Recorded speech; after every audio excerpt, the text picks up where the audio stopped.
Bueno, entonces, como les decía, pues vamos a hablar hoy de eicosanoides, ¿no? De estas sustancias, porque justamente estas sustancias eicosanoides van a derivar de ácidos grasos también, ácidos grasos que son sustancias, como dice acá, polienoicas y eicosas. ¿Qué quiere decir polienoicas? Que tienen en su estructura varios dobles enlaces, ¿no? Polienoicos. Y son sustancias eicosas porque ese ácido graso posee una cantidad de 20 átomos de carbono y justamente estas sustancias eicosanoides conservan esos 20 átomos de carbono. Bien. Las sustancias eicosanoides se van a sintetizar en el lugar donde ejercen su acción, ¿sí? En el momento que se les necesita, y en el lugar donde ejercen la acción, se van a sintetizar. No se sintetizan ni están almacenados para que luego se descarguen en el momento que se necesitan. No, se van a sintetizar cuando se necesita. Y generalmente su acción está relacionada a segundos mensajeros, ¿no? Con proteínas G. Todas las células, excepto el eritrocito, pueden sintetizar estas sustancias. Bien, están relacionadas con estas respuestas fisiológicas, como por ejemplo el dolor, como por ejemplo la inflamación, asma, alergia, ¿no? También en la alteración de la actividad de las plaquetas sanguíneas y en la inducción al parto.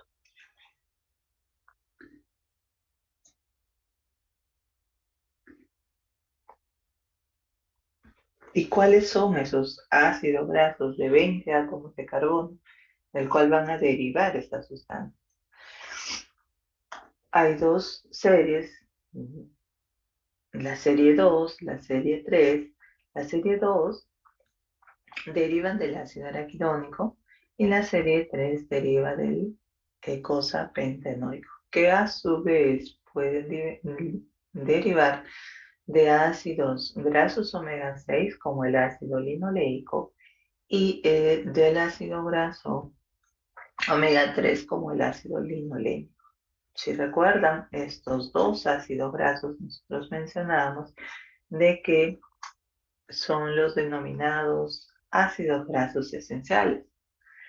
¿Alguien se acuerda? ¿Alguien me dice por qué es que llamamos a estas sustancias eicosanoides ácidos grasos esenciales? Ya sé que un nutriente esencial es aquel que no lo puedo sintetizar en mi organismo, ¿no? A ver si pueden escribir, pero específicamente cuál es el motivo por el cual no lo puedo sintetizar. ¿Qué enzima no tengo, no? Recuerden qué enzima no tengo en mi organismo para que me permita sintetizar estos ácidos grasos. Yo sé que hemos hecho eso ya casi hace la semana pasada no hicimos clase, pero la antepasada hemos hecho la clase y ahí hemos hablado justamente de que un ácido graso eh, se puede alargar su estructura dentro de mi organismo, ¿no? Adquiriendo dos átomos de carbono. Y también habíamos hablado de que esa sustancia se puede desaturar, ¿no? Desaturar, o sea, incluir dobles enlaces dentro de su estructura. Entonces acá se necesita justamente, aparte de alargarse, pero dice las elongasas y las desaturadas, correcto. Las elongasas para alargar la estructura y cada vez en dos átomos de carbono más, como veo, ¿no? Del linoleico que tiene 18, para que pase al arquidónico necesita 2 carbonos más, igual que el del linolénico al EPA. Y las desaturasas, que es aquí el problema justamente que nos dice Piero. Pues las desaturasas hay distintas, decíamos, ¿no? Hay distintas y va a ser distinto en nuestro organismo que en los vegetales. Y justamente las desaturasas que están en los vegetales son las desaturasas delta 12 y delta 15. Recuerden, delta 12 y delta 15, que incorporan dobles enlaces en el carbono número 12, como vemos ahí que tiene el linolénico, y en el carbono 12 y 15 tiene el linolénico. Entonces, decíamos que estos dos ácidos grasos no los voy a poder sintetizar en mi organismo y que tengo que incluirlo en la dieta, en mi alimentación. Por lo tanto, estamos hablando que de este linoleico y de este linolénico yo voy a adquirir araquidónico y el EPA, ¿no? Desaturándolo adicionalmente a esa estructura. Pero yo podría igualmente consumir directamente este ácido araquidónico en mi dieta también, igualmente que el EPA, ¿cierto? Finalmente estas sustancias, estos ácidos grasos, terminan formando fosfolípidos que van a ir a ser parte de las membranas celulares, ¿no? Sabemos que ahí hay una gran cantidad de fosfolípidos en esas membranas celulares. Entonces, allí van a terminar. Por lo tanto, el araquidónico y el EPA van a estar almacenados en este fosfolípido que puede ser en el retículo endoplasmático, en la membrana plasmática, del cual yo voy a tener que tomar para poder formar estas sustancias de las cuales estoy hablando, ¿no? Se dice que una célula normalmente tiene de 10 veces más ARA en comparación con el EPA, pero es importante que nuestra dieta contenga una gran cantidad de este eicosapentenoico para que pueda aumentar su concentración e incluso puede superar el ácido araquidónico. Entonces, ¿cuánto se debe consumir de este ácido graso eicosapentenoico?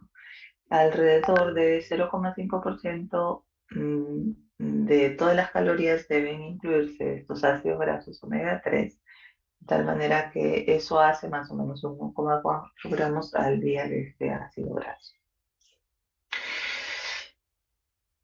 Y el consumo de estos ácidos grasos de la clase omega 3, en la cual hemos visto que se forma el linolénico, luego el EPA y el DHA, ¿no? Justamente estos dos, el EPA y el DHA, el eicosapentenoico y el docosahexaenoico, los que ayudan a que nos reduzcan nuestros niveles de triglicéridos, reduzca también los niveles de colesterol en el organismo y con ello pues prevenir las enfermedades cardíacas, ¿no?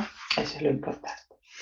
Muy bien, entonces, ¿qué compuestos son ricos, qué alimentos son ricos en estos ácidos grasos de la clase omega 6 y omega 3, que justamente son el linoleico y el linolénico, ¿no? Y de ahí derivan los otros dos o tres, en todo caso, que hemos visto.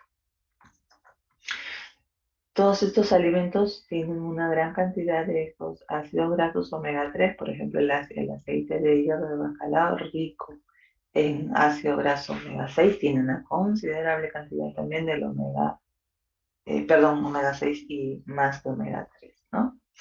El salmón, pescado, que tiene también gran cantidad de omega 3. Aceite de colza, miren cuánto, aunque no es muy consumido, pero sí, tiene una gran cantidad de este ácido graso. Al igual que el aceite de maíz, el aceite de oliva, que mucho se consume en las ensaladas o se debería consumir, ¿no? Las nueces, las semillas de lino, la linaza, ¿no? La carne también picada de ese vacuno, que tiene un 30% de grasa, contienen una cantidad también de estos ácidos grasos. Bien, entonces, este ácido linoleico, ácido graso esencial, que yo estoy consumiendo en la dieta, me va a dar lugar a la formación del araquidónico, ¿no? Del cual yo voy a tomar para sintetizar pues fosfolípidos que van a ser almacenados, hemos dicho, en las membranas celulares, ¿no? Entonces, cuando vimos fosfoglicéridos, habíamos visto esa estructura general de un fosfoglicérido que era pues que tenía un glicerol con dos ácidos grasos, recuerdan, uno en la posición uno y en la posición 2. El grupo fosfato unido a la cabeza de grupo, en este caso es el fosfatidilcolina, ¿cierto? Y que pues los ácidos grasos iban a ir variando según la posición en la que se encuentre. También podemos decir que en esta posición uno generalmente son saturados y que en la posición 2 generalmente eran insaturados, decíamos. Entonces, de este ácido graso o en esta posición es que va a tomar justamente el ácido araquidónico al ser un ácido graso insaturado. Por lo tanto, habrán ciertos estímulos que activen a esta enzima, a la fosfolipasa 2. ¿Qué estímulos? Puede ser un estímulo mecánico, por ejemplo, un corte, ¿verdad? Puede ser un estímulo inmunológico, hormonal, etc. El cual va a desencadenar que pues se produzca estas sustancias eicosanoides, activando esa fosfolipasa 2, hidrolizando o rompiendo este enlace en el cual se está uniendo al carbono 2 del glicerol y se libera este ácido araquidónico, ácido graso de 20 átomos de carbono, como dijimos, y polienoico, ¿no? Que tiene varios dobles enlaces en su estructura. Bien. Entonces, el ácido araquidónico podría estar también eh, esterificado a otros lípidos, como por ejemplo con el colesterol, formando los denominados ésteres de colesterol. Y ese éster de colesterol podría ser que ese colesterol esté unido al ácido graso y por lo tanto de allí se puede liberar con la enzima colesterol esterasa. O podría estar formando también una lipoproteína, ¿no? Los fosfolípidos de las lipoproteínas pueden también liberarse a través de la lipoproteindipasa. O podría estar formando un triacilglicérido, que también en esa posición 2 del glicerol. Y allí habíamos hablado de que yo necesito de la lipasa sensible a las hormonas, ¿no? De tal manera que se libera este ácido araquidónico.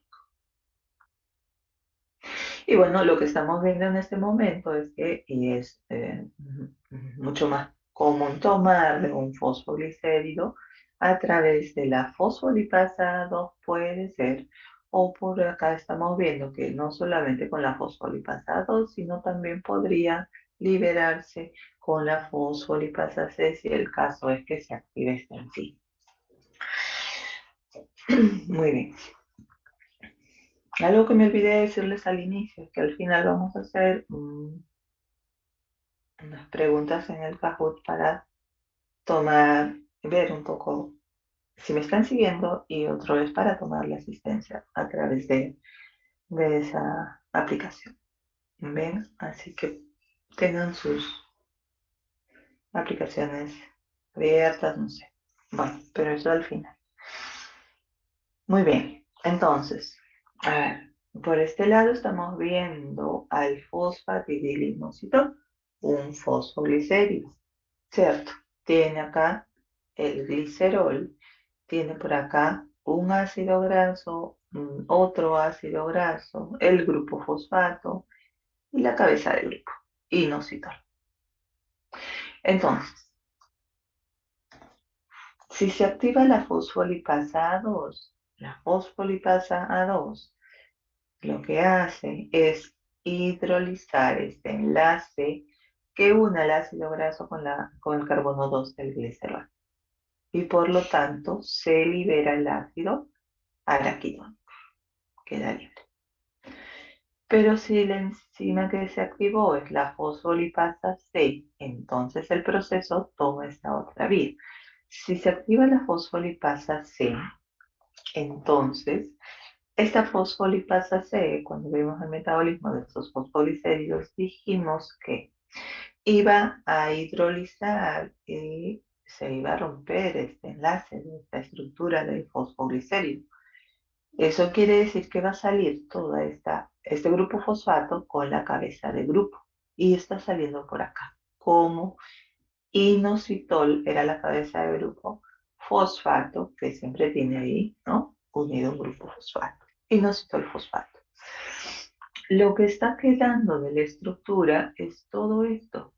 Bueno, vamos a decir esto. Que me queda el glicerol con los dos ácidos grasos, ¿no? Posición 1 y posición 2. O sea que el ácido araquidónico aún sigue en ese diacilglicol. Por lo tanto, ahí necesitamos de otra enzima. La diacilglicerol lipasa se encarga de romper este enlace y liberar este ácido araquidónico. Ahora sí, queda libre.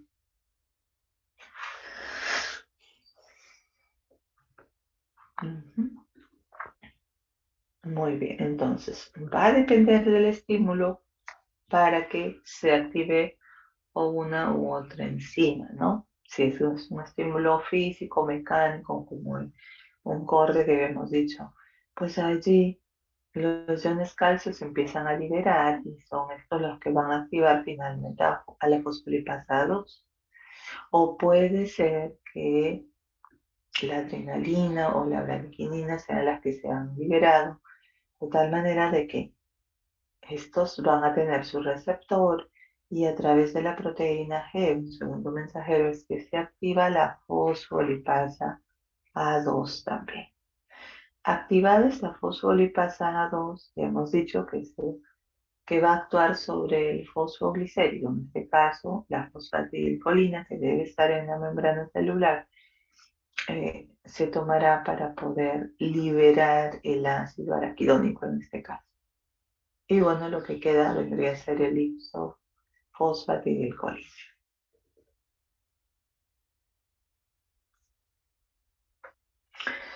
Y ya liberado el ácido graso, se empieza la síntesis de los eicosanoides. Por este lado, por ejemplo, el estímulo es la trombina. La trombina también, sabemos, tiene su receptor. A través de proteínas G se va a activar a la fosfolipasa C. Esa fosfolipasa C actúa sobre el fosfoglicérido. En este caso, este fosfoglicérido es el fosfatidilinositol difosfato.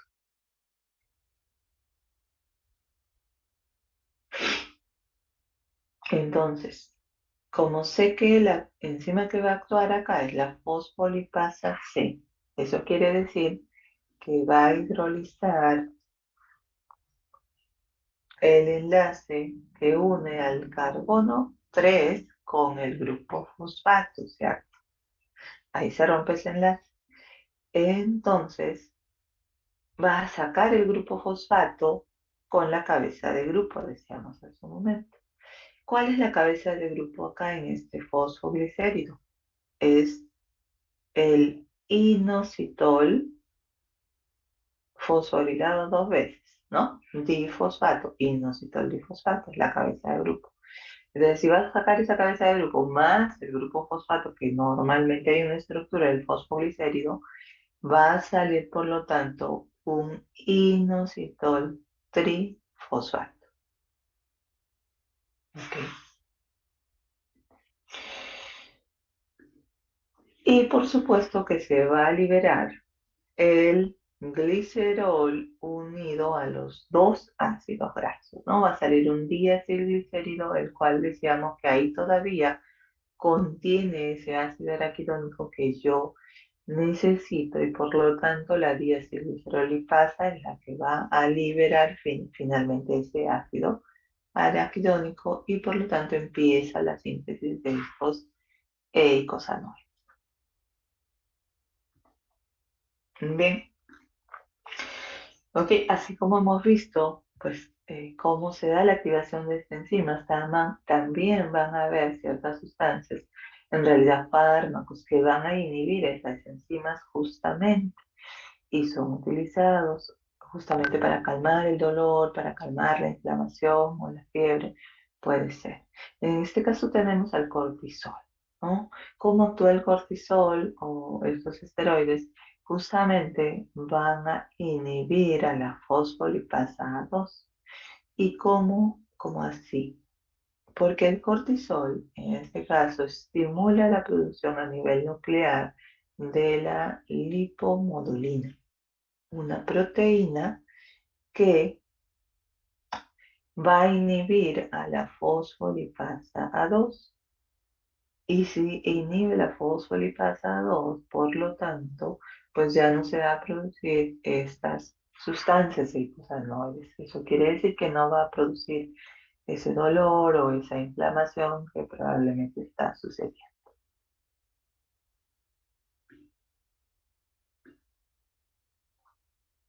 Bien, entonces de este ácido araquidónico, el cual hemos dicho se toma para sintetizar estas sustancias, puede tomar distintas vías. Va a existir una vía denominada cíclica, en la cual actúa la enzima ciclooxigenasa, la que da lugar al primer precursor de prostaglandinas de tromboxanos, que es la prostaglandina G2.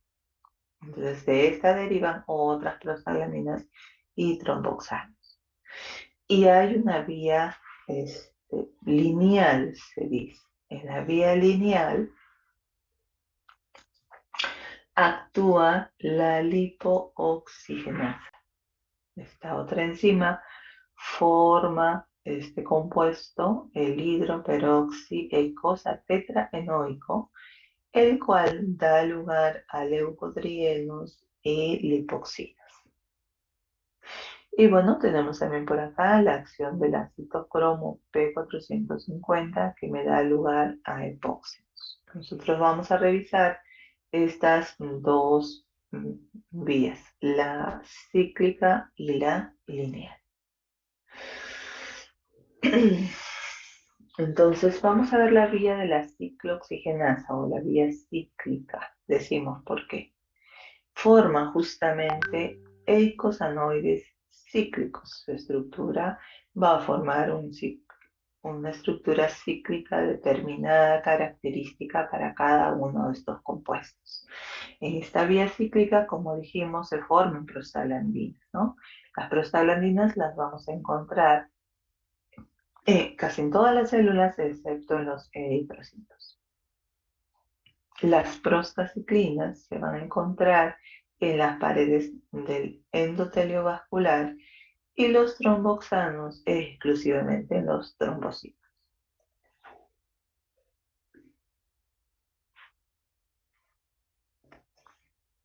Estamos viendo ahora cómo se da esa vía de síntesis de estas sustancias eicosanoides, que si bien es cierto, siempre hemos mencionado al ácido araquidónico, también del EPA dijimos de que iba a formarse estas sustancias y que uno da lugar a la serie 2 de eicosanoides y el otro da lugar a la serie 3 de los eicosanoides.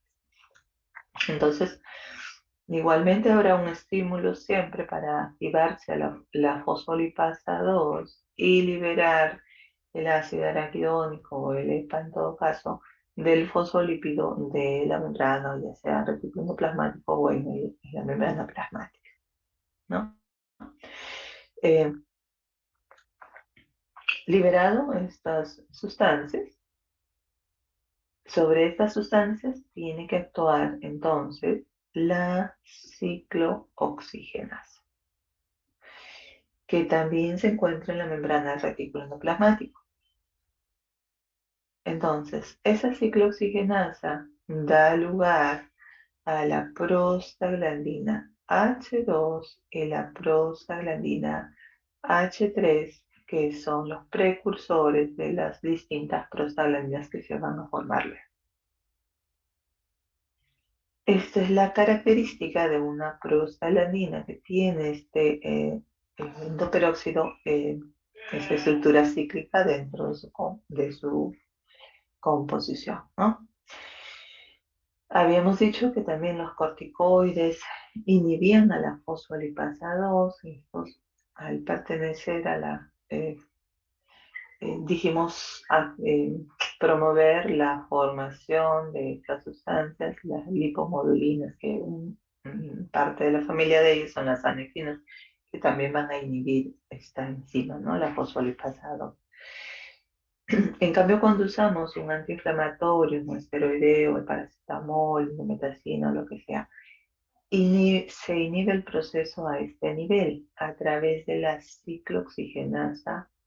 Es que se va a inactivar esta enzima y por lo tanto ya no se produce esta sustancia.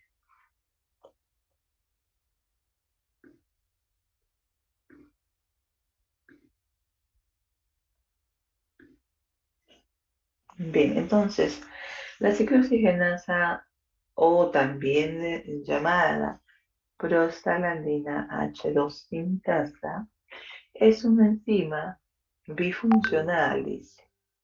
Tiene una actividad ciclooxigenasa y una actividad peroxidasa. Hay dos, la ciclooxigenasa y la peroxidasa. Y la peroxidasa dependiente de glutatión. Entonces es una glicoproteína dimérica que tiene un grupo hemo que está orientado hacia el lumen del retículo endoplasmático.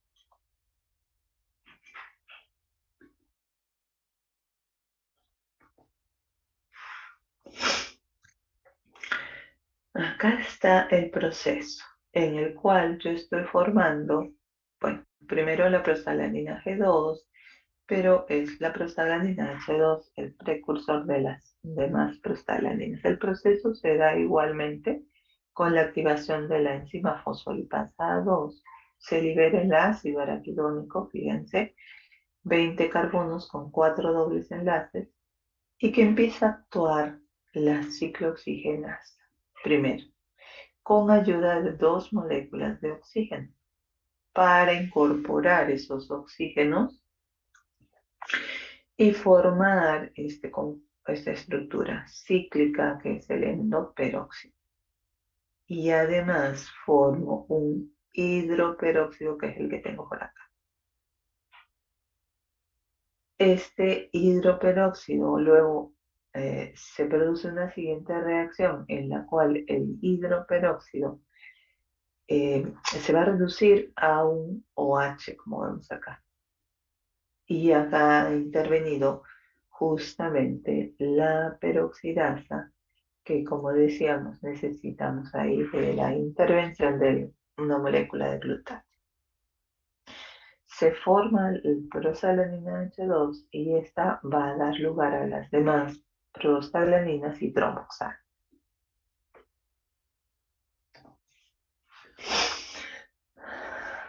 Entonces, de prostaglandina H2 voy a formar tromboxano por este lado, tromboxano A2, voy a formar prostaglandina E2, F2 alfa, prostaglandina A2 y la prostaciclina.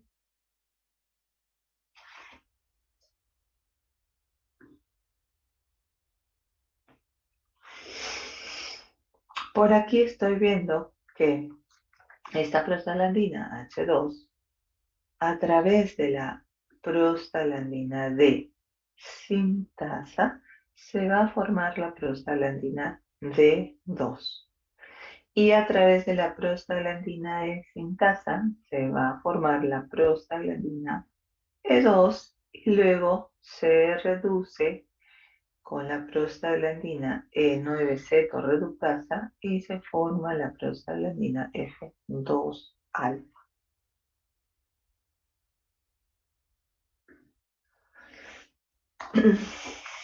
Dentro de las funciones que tienen estas prostaglandinas, la prostaciclina,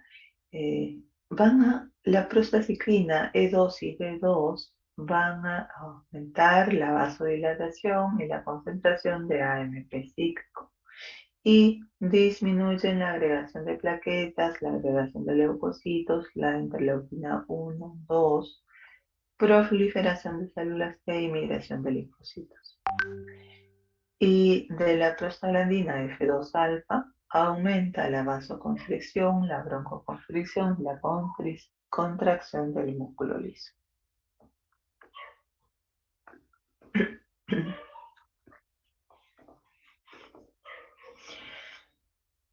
Prostaciclina se sintetiza a partir de la prostaglandina H2 a través de la enzima prostaciclina sintasa, ¿no? Ya vemos que acá la estructura está variando un poco respecto a lo característico de una prostaglandina, que es este endoperóxido. Bueno, dentro de las funciones de la prostaciclina, vamos a ver que inhibe la agregación de plaquetas, y produce vasodilatación.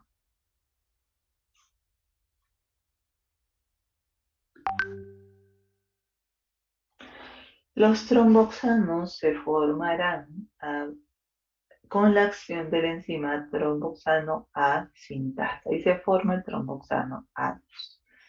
Ese tromboxano se produce en las plaquetas y estimula la agregación plaquetaria y causa vasoconstricción. Estimula la agregación plaquetaria.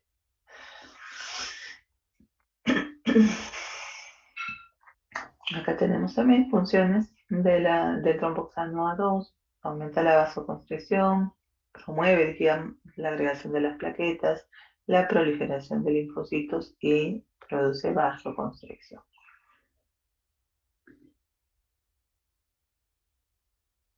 Bien. Hablando de la enzima, la ciclooxigenasa que hemos visto y da lugar a esta vía cíclica de los ecoicos anaerobios cíclicos, pues vamos a decir que existen dos ciclooxigenasas, la COX-1 y la COX-2. Son dos isoformas que tenemos en nuestro organismo, las cuales van a desempeñar distintas funciones también.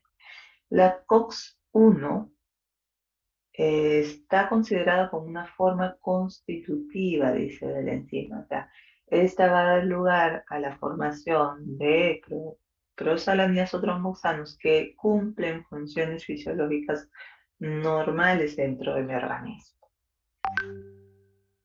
En cambio, la COX-2 es más bien la forma inducible de la enzima, dice, regulada por citoquinas y factores de crecimiento. Entonces, esta, la enzima de la cual estamos hablando, se va a activar en los momentos en los cuales pues, ese tejido se encuentre inflamado o dañado para producir estas prostalaminas o estos tromboxanos.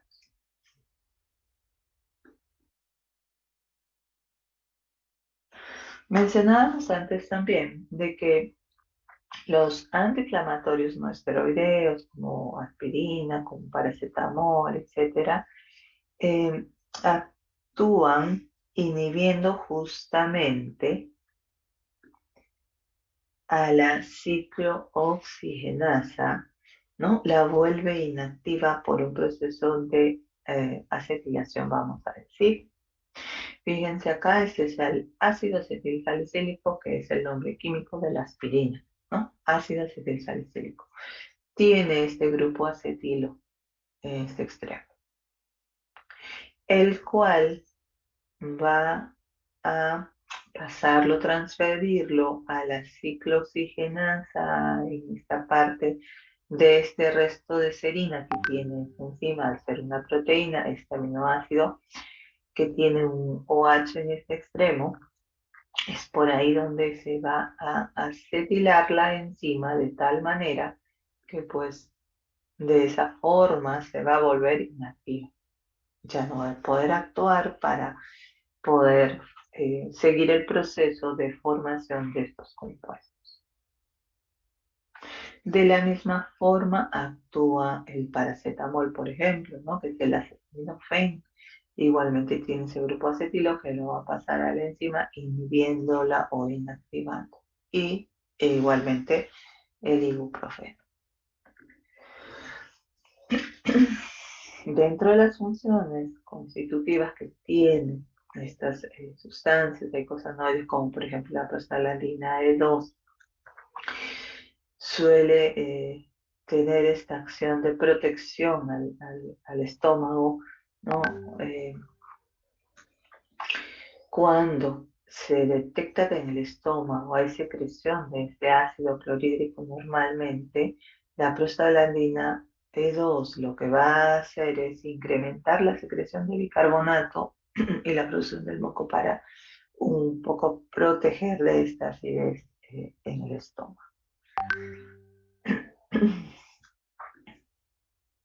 Y mencionamos esto justamente porque dentro de las propiedades que podemos mencionar como función primaria para la COX-1 está, además de la agregación de plaquetas, está justamente la citoprotección en el estómago. Y respecto a la COX-2, dentro de las funciones primarias es pues producir inflamación y hiperalgesia, dolor. Entonces, como vemos, pues una tiene, dijimos, funciones constitutivas y la otra es una inducible, decía, ¿no? Entonces, cuando nosotros usamos los fármacos para contrarrestar este proceso de inflamación, dolor, vamos a utilizar, hay distintos grupos de medicamentos, dentro de los cuales están los AINES, están los esteroideos o están los inhibidores de la COX-2, estos selectivos de la COX-2, ahí está el celecoxib. Entonces, ¿qué sucede cuando yo utilizo un antiinflamatorio no esteroide? Este va a tener o va a ejercer una actividad disminuida para la COX-1. Disminuye esa actividad de la COX-1. Eso quiere decir de que la protección que normalmente se debe producir gracias a la acción de esta COX-1, pues no se va a poder producir. Es por ello que cuando nosotros tomamos estos antiinflamatorios, a algunas personas les cae muy mal, ¿no? Les duele el estómago, va a producir una gastritis, un dolor allí en el estómago, y eso es porque no está ejerciendo esta función de citoprotección en el estómago, que normalmente debería, y lo que ha hecho es pues inhibir esa acción de la COX-1. Pero yo lo estoy utilizando para contrarrestar el dolor, la inflamación, y claro, tendrá una actividad disminuida contra la COX-2, inhibe esa enzima. Por lo tanto, no produce inflamación o disminuye esa inflamación, disminuye ese dolor. En cambio, cuando se utiliza un fármaco esteroideo, estos no tienen efecto contra la COX-1, pero sí con la COX-2, ¿no? Su actividad disminuye. Y los inhibidores específicos de la COX-2 también no hay efecto sobre la COX-1 y la actividad está disminuida en la COX-2. Entonces, de esa manera, pues no hay tanta irritación de ese estómago, ¿no? También debemos mencionar acá que cuando se utiliza la aspirina a dosis bajas, dice, entre 50 a 100 miligramos al día, ¿no? Que lo utilizamos en esa dosis generalmente como un protector cardíaco. Y esto es porque reducen a esta dosis, reducen los niveles de tromboxano a 2 en un 97%. ¿No? Recuerden que el tromboxano a 2 produce la agregación de plaquetas y acá queremos lo contrario, ¿no? Más bien, que no se produzca esta agregación de plaquetas. Entonces, al reducir esa concentración de tromboxano a 2 eh, va a ejercer más bien una acción protectora. Y no hay efecto, dice, sin efecto en la prostaciclina en todo el cuerpo. Recordar que la prostaciclina tiene como función inhibir la agregación de plaquetas. Y acá no va a tener efecto sobre esta prostaciclina. Y no quiero también, ¿no? Porque más bien lo que quiero es que inhiba esa agregación de plaquetas para que ejerza o para que haya una protección cardíaca. En cambio, cuando se utilizan dosis altas de aspirina, 650, 10.300 miligramos, generalmente en nuestro medio están en 500 miligramos al día la concentración. Entonces, cuando se utiliza la aspirina a dosis altas, además de reducir los niveles de tromboxano, en este caso también disminuye los niveles de la prostaciclina entre un 60% a un 80%. Entonces, por ahí como que no es favorable, ¿no? Los inhibidores específicos en niveles altos no tienen efecto en los niveles de tromboxano a 2, pero reducen los niveles de prostaciclina en todo el cuerpo, lo que lleva a un elevado riesgo de infarto al miocardio también.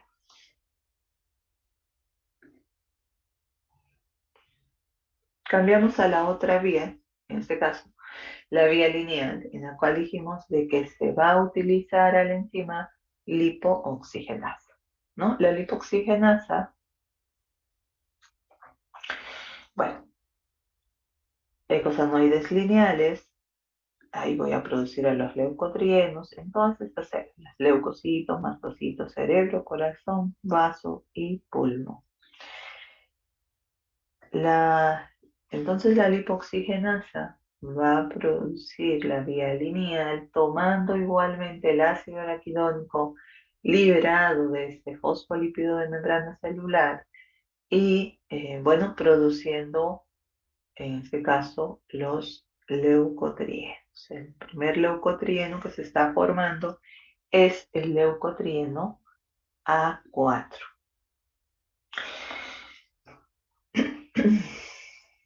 Existen distintas lipoxigenasas, tres. La lipoxigenasa 5, la lipoxigenasa 12 y la 15. La que me importa o me interesa es la lipoxigenasa 5, las que van a tener justamente participación en esta respuesta inflamatoria que hemos hablado, ¿no? Bueno, a ver, vamos a ok, también decir que es una dioxigenasa, eso quiere decir que va a incorporar dos átomos de oxígeno y generar un hidroperóxido alílico. Entonces, la lipoxigenasa 5 va a tener dos actividades. Una actividad dioxigenasa en la que se va a formar el hidroperóxido eicosatetrenoico y una actividad deshidratasa en la cual va a generar el leucotrieno A4, que es el primero que se va a formar, dije yo, ¿no? Acá está. El leucotrieno A4 se está formando porque se tomó justamente el ácido araquidónico de un fosfolípido de membrana celular, que obviamente el estimulante, en este caso sería la bradquinina, que tiene su receptor que a través de la proteína G se activa la fosfolipasa 2 y se libera el ácido araquidónico. Entonces, este ácido araquidónico sobre este va a actuar la 5-lipoxigenasa, formando ese compuesto que hemos dicho, el hidroperóxido y cosas de trenoico, y bueno, luego una deshidratación finalmente forma el leucotrieno A4. Este es el precursor de todos los demás leucotrienos. Pues por este lado, a través de una leucotrieno A4 hidrolasa, se forma el B4. Por acá, el leucotrieno C4 sintasa y además con ayuda de una molécula de glutatión se va a formar el leucotrieno C4. Eh, el C4 da lugar a la formación del leucotrieno D4 con la pérdida de una molécula de glutamato y D4 se convierte en E4 con la pérdida de una glicina. Y ya el leucotrieno E4 a F4 pues se agrega un glutamato en su estructura. A ver, acá tenemos también la misma vía que hemos visto en la lámina anterior, en la cual está actuando la 5-lipoxigenasa, ¿no? Pero también tenemos la vía donde actúa la 12-lipoxigenasa y la 15. Pero me interesa esta, la de la 5-lipoxigenasa. Decíamos que se introduce acá eh, la molécula de oxígeno para formar el 5-hidroperoxiejosa tetranoico. Y luego hay una deshidratación formando pues este compuesto, el primer leucotrieno, que sería el leucotrieno A4. Y este leucotrieno A4 dijimos que forma el B4, ¿cierto? Por acá, que forma el C4 y que para la ayuda de la síntesis del leucotrieno C4, además de la enzima, que era la leucotrieno C4 sintasa, necesitamos de una molécula de glutatión. El glutatión es un tripéptido formado por 3 aminoácidos, formado por glutamato, formado por cisteína y formado por glicina. 3 aminoácidos. ¿Ok?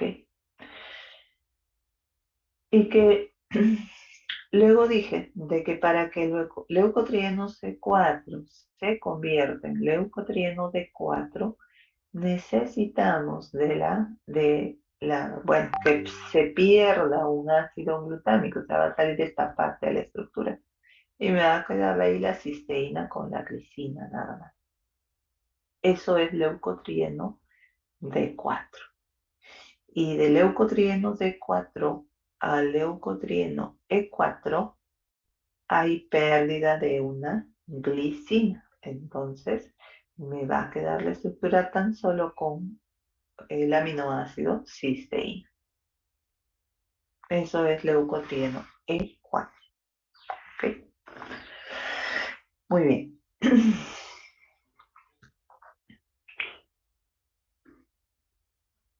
Ok, vamos a cambiar ahora de tema y vamos a entrar a hablar sobre el metabolismo del colesterol.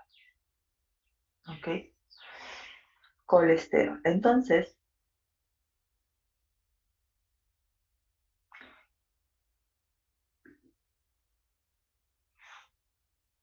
empezamos conociendo un poco sobre este colesterol.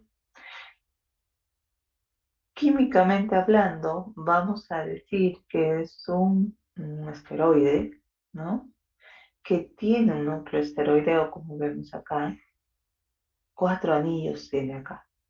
Este es el ciclopentano perhidrogenal que tiene un hidroxilo, el carbono 3, que tiene dobles enlaces carbono 5 y 6 y que tiene una cadena hidrocarbonada de 8 carbonos en este lado, ¿no? Una cadena alifática. Y tiene dos metilos unido al carbono 10 y al carbono 3, acá y acá. Ujú. Esta estructura posee 27 átomos de carbono en total, el colesterol. A ver, en los comerciales, en las propagandas, siempre hemos escuchado que el colesterol es un... Ah, no, los aceites vegetales. Siempre dicen de que es libre de colesterol, ¿cierto? Libre de colesterol. ¿Ustedes qué dicen de eso? ¿Es verdad o es mentira? Libre de colesterol. ¿Qué opinan? A ver, escríbame en el chat. Falso, dice Piero. Ok. ¿Quién más piensa como Piero? Todos creen que es falso. Mm. Bueno, parece que Piero solamente ha venido a la clase. Ah, ya. True, falso. Ah, verdadero, dice Nicole. Ujú. Nicole Campos. Bueno, Valeria dice falso. Ujú. No sé, dice Samantha. Falso, Yamile. Bueno, falso, falso, falso. Fíjense de que Nicole está en lo cierto. ¿Por qué? Porque sí es verdad de que los vegetales no pueden sintetizar colesterol, no lo pueden hacer. Y claro, ese aceite está libre de colesterol, 0% de colesterol. El problema es de que cuando yo me consume ese aceite, ¿cierto? Va a aumentar mi colesterol, porque voy a comer grasas saturadas, juntamente con ese aceite que yo pues freí mi carnecita o freí mi hamburguesa, ¿cierto? Y luego pues esa grasa saturada sí hace que aumente ese colesterol. Por lo tanto, esa propaganda en teoría no está mintiendo, porque sí, no hay colesterol allí, 0% colesterol. No lo puede sintetizar los vegetales y el aceite es de origen vegetal, ¿no? Muy bien. Y el colesterol lo vamos a encontrar en alimentos de origen animal, además de la grasa saturada, por supuesto que me voy a consumir, ¿no? Que voy a consumir también, que me aumenta ese colesterol en mi organismo. Bueno, a ver, entonces hablemos sobre el colesterol. Fíjense, dice, los seres humanos sintetizamos aproximadamente 1 gramo de colesterol cada día en nuestro hígado y que además, estamos hablando ahí de una síntesis endógena en mi organismo, ¿no? 1 gramo de colesterol. Pero además, por la dieta, yo normalmente consumo también colesterol y ya sabemos, pues, generalmente en alimentos de origen vegetal, este animal. Entonces, la ingesta dietética es alrededor de 300 miligramos por día, dice. 300 miligramos por día. Y esto como que debe estar en un equilibrio, o sea, si yo en mi dieta consumo más de lo que en realidad debería consumir en un día, entonces mi organismo debería tener o va a detectar ese ingreso de mayor cantidad de colesterol y entonces disminuye la síntesis endógena de ese colesterol. ¿no? Disminuye. Y así, entonces, si estoy consumiendo poco colesterol también, mi organismo empieza a aumentar su síntesis de tal manera que se logre siempre que haya una cantidad adecuada de colesterol. Pero, bueno, sí, acá vienen los peros, ¿no? A veces esto no sucede así, y va a fallar ese equilibrio. Y entonces voy a tener que mis niveles de colesterol van a aumentar luego. Entonces, el hígado principalmente es el productor de este colesterol, pero no quiere decir que los demás tejidos no puedan sintetizar, también lo van a poder sintetizar. Y yo voy a necesitar colesterol para realizar distintas funciones dentro de mi organismo, ¿cierto? Ya sabemos que pues va a ir a formar parte de esa membrana celular, pero ahora también vamos a aprender de que yo voy a necesitar de ese colesterol para formar ácidos biliares, por ejemplo. La otra clase que van a hacer con el doctor Vidal y van a ver cómo es que a partir de ese colesterol yo voy a formar estas hormonas esteroideas también. Muy bien, entonces. Vamos a empezar hablando sobre la absorción del colesterol. Cómo cuando yo consumo en ese alimento colesterol, cómo es que se absorbe. ¿Ok? Entonces, dice acá, los ésteres de colesterol son hidrolizados por enzima pancreática colesterol esterasa. Normalmente, si yo estoy consumiendo ese colesterol en mi alimentación, este se va a encontrar esterificado y mi organismo lo va a separar.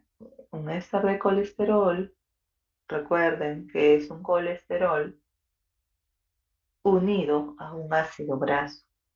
Eso se llama un éster de colesterol o un colesterol esterificado. ¿Esterificado quién? A un ácido graso. Entonces, la enzima colesterol esterasa se encarga de hidrolizar y romper esa unión de ese ácido graso con el colesterol y quedan libres para que puedan con ayuda de los ácidos biliares formar esas micelas de tal manera que se pueda absorber ese colesterol, ese ácido graso, etc. De esa manera es que el colesterol, los ácidos grasos, los dos monoacilgliceroles, dice, y otros lípidos de la dieta entran al enterocito por difusión pasiva. Ácidos grasos no solo viene del colesterol, también viene de los triacilglicéridos que yo consumo, que también allí am, deben liberarse o hidrolizarse esos ácidos grasos. Se liberan. Y el que está en la posición 2 unido al glicerol, ese no se libera. Y entra como 2-monoacilglicerol. Sí puede ingresar al enterocito, ¿no? Muy bien. Entonces, ya cuando estos se encuentran en el enterocito, nuevamente deben reesterificarse. O sea, si el colesterol tiene que reesterificarse, lo hará esa unión, lo hará la enzima acil-CoA-colesterol aciltransferasa. Entonces, vuelve a unir el ácido graso al colesterol. Eso significa colesterol esterificado, ¿cierto? Dijimos. Entonces se reesterifica. Después que ese colesterol se haya esterificado, se van a empaquetar, dice, con triacilglicéridos, ¿ok? También se tiene que dar esa síntesis nuevamente de triacilglicéridos. Y también voy a necesitar de fosfolípidos, además de la apolipoproteína B48. ¿Para qué? Para que se forme esta lipoproteína, los kilomicrones. Los kilomicrones, recuerden, se van a sintetizar ahí en el intestino. para que pueda luego transportar a través de la vía linfática, llevarlo a circulación y poder llevarlo al tejido adiposo y dejar allí esos triglicéridos que está llevando, ¿no? Entonces, esos kilomicrones tienen que transportar esos lípidos de la dieta desde el intestino hacia la circulación general, va a ingresar a través de la linfa.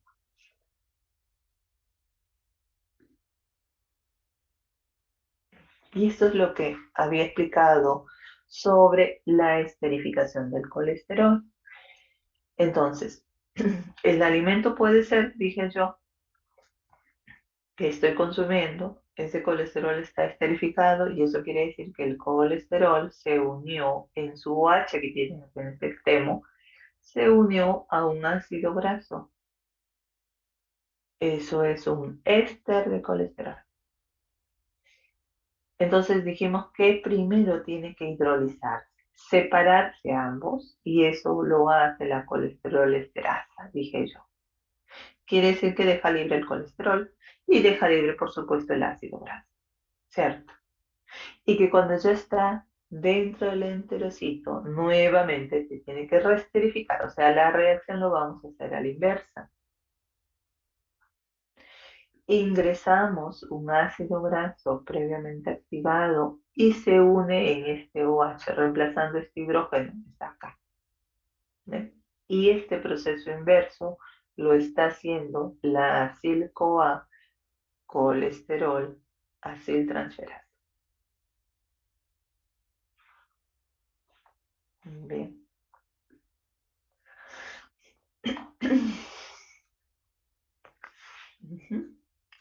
Entonces acá está un poco resumiendo lo que hemos dicho antes, pero también agregando de que hay otros esteroles, además del colesterol, hay otros esteroles que están en nuestros alimentos, son esteroles vegetales, ¿cierto? Su estructura es muy similar al colesterol, ¿ok? Dentro de ellos tenemos a los fitoesteroles, vamos a ver luego cuáles son. Entonces, estos esteroles vegetales también van a ingresar dentro del enterocito. Y allí va a haber como una competencia entre estos esteroles vegetales o los fitoesteroles con el colesterol para ingresar al enterocito. Y esto, pues debido a este receptor que hay acá en la membrana del enterocito, que es el receptor Niemann-Pick C1 a la ICUN. Entonces, como que compiten para ingresar. Entonces, cuando ya el colesterol está dentro del enterocito, dijimos que se debe reesterificar, ¿no? O sea, formar el éster de colesterol con la enzima ACAT. Para eso necesito ácido graso, que el ácido graso también ingresó, ¿no? También ingresó porque del triglicérido o del colesterol esterificado se liberaron. Entonces acá me sirve el ácido graso por este lado para esterificar el colesterol, pero también esos ácidos grasos se unen al monoacilglicerol para formar nuevamente triacilglicerol. Al final todos ellos, tanto colesterol libre, tanto colesterol esterificado como triglicéridos se empaquetan en la... Ah, y también necesito de ApoB48, ¿no? Para formar el kilomicrón, que luego a través de linfa llega a circulación general. Muy bien.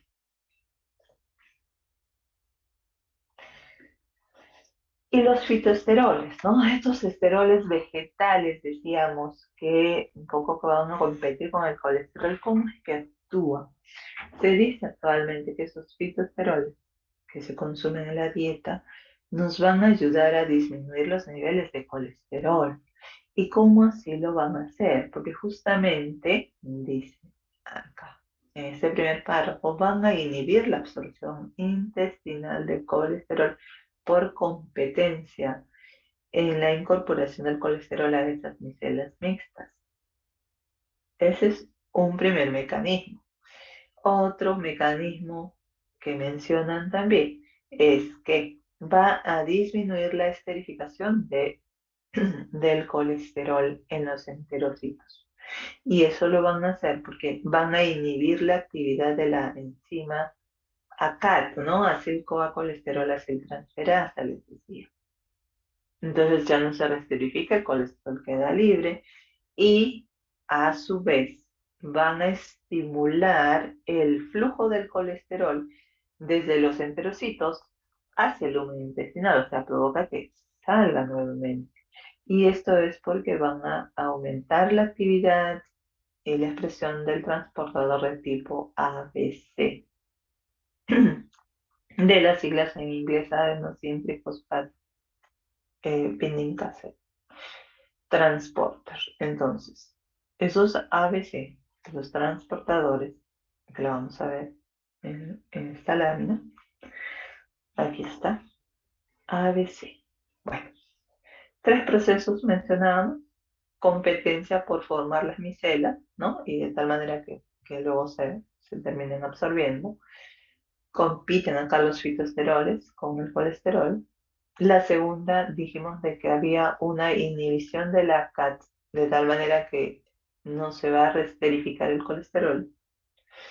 Y que además, este colesterol que no se esterificó, se promueve la salida por un aumento de la actividad del transportador ABC, que va a permitir la salida del colesterol no esterificado y por lo tanto luego ya se excreta en las heces, ¿no? Muy bien. Ahí está, fíjense, es la molécula de colesterol y los fitoesteroles. Tenemos acá tres: citosterol, campesterol y citostanol. Sus moléculas un poco parecidas a lo que es el colesterol, ¿no?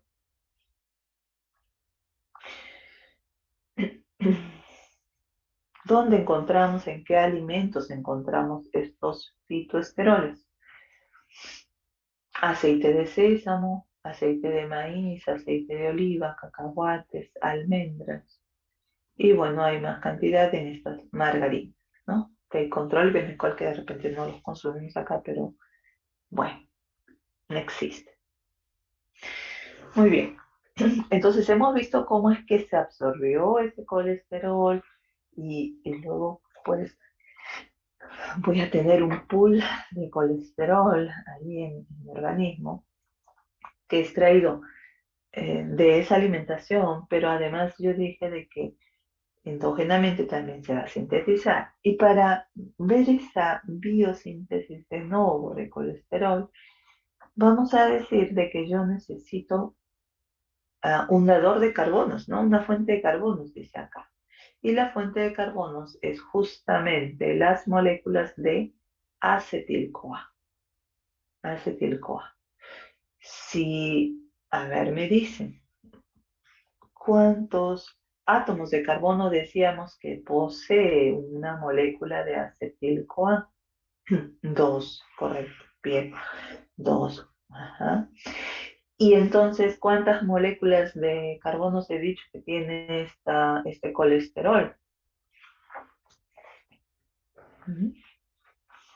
No, no, nos acordamos. Bueno, yo dije que tiene 27 átomos de carbono. Ajá, correcto, Ciara, 27 átomos de carbono, fíjense. Entonces, ¿cuántas moléculas de acetil-CoA voy a necesitar, cierto?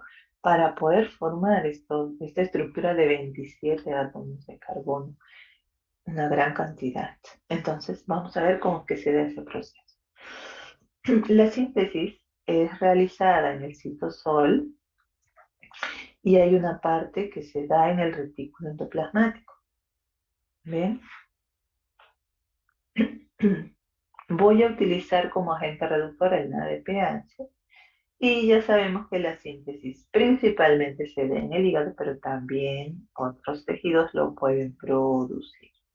Bien, para hablar de biosíntesis de nuevo del colesterol, yo voy a hablar de estas 5 fases, lo puedo denominar, 5 fases. ¿Ok? Primero voy a ver que se sintetiza un compuesto que se llama mevalonato. Después voy a ver que con ayuda de este mevalonato voy a formar unidades isoprenoides denominadas activas. Y ahora vamos a ver cuáles son. Luego, 6 unidades isoprenoides se unen y forman una molécula que se llama el escualeno. Y luego ese escualeno se debe ciclar, dando lugar a la formación del lanosterol. Y finalmente ese lanosterol se convierte en colesterol. Entonces vamos a empezar con la síntesis del mevalonato. ¿Ok? Mevalonato. Como estamos viendo acá, la síntesis está empezando de una molécula de acetil-CoA. ¿Sí? Dice, hasta la formación del beta-hidroxi-beta-metilglutaril-CoA no está comprometida la síntesis de colesterol y es muy similar a la cetogénesis. La cetogénesis. Bueno, ¿de qué me hablan? De este compuesto, del beta-hidroxi-beta-metilglutaril-CoA. Que acá dice 3OH, 3 también es lo mismo, ¿no? El carbono beta es el carbono 3. Bueno, pero hasta acá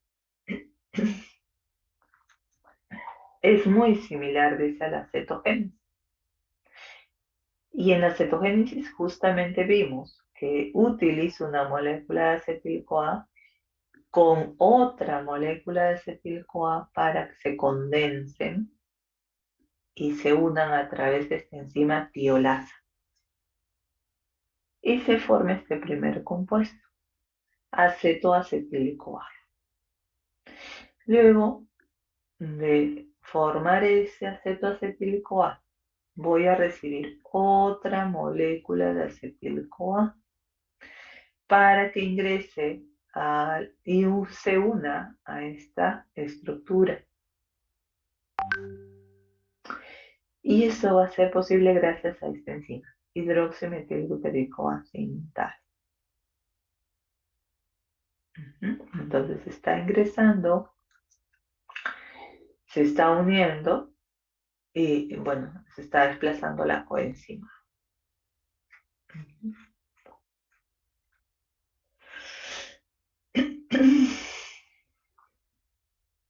Hasta ese momento, dice, la síntesis del colesterol no está comprometida, pero en el siguiente paso, en el cual sucede una reducción de esa estructura para formar finalmente el mevalonato, esa es la parte crítica o la etapa crítica que dice ahí en la formación de este colesterol.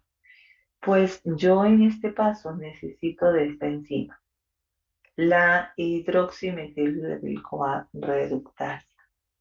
Reduce al beta-hidroxi-beta-metilglutaril-CoA, lo va a reducir de esta acetona que tiene, lo va a reducir a un hidroxilo. Se desplaza la coenzima sal. Esta reducción ha requerido de 2 moléculas de NADPH. Entonces, este es el paso de regulación de esta síntesis. Sobre esta enzima se va a regular la síntesis de colesterol. Y es justamente que esta enzima es inhibida cuando ya hay mucha formación de mevalonato y ya no requiero más colesterol, entonces el mevalonato inhibe esa enzima. También el colesterol va a poder inhibirla o los ácidos biliares también. Y es justamente acá perdón, a este nivel que van a actuar los fármacos. Los fármacos como las estatinas, dentro de estas está la simvastatina, la lovastatina, que se utiliza como fármaco para reducir los niveles de colesterol ya cuando la dieta no es posible, ¿no? Y hay que dar un tratamiento farmacológico. Entonces, lo que hacen estos fármacos es justamente inhibir a esta enzima. De tal manera que ya no formamos mevalonato y ya no se va a dar finalmente el proceso de síntesis de colesterol.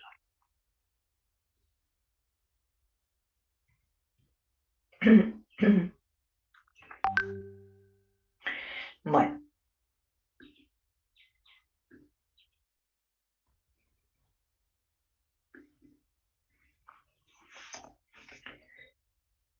la síntesis de acetoacetil-CoA, ¿no? ¿Se acuerdan?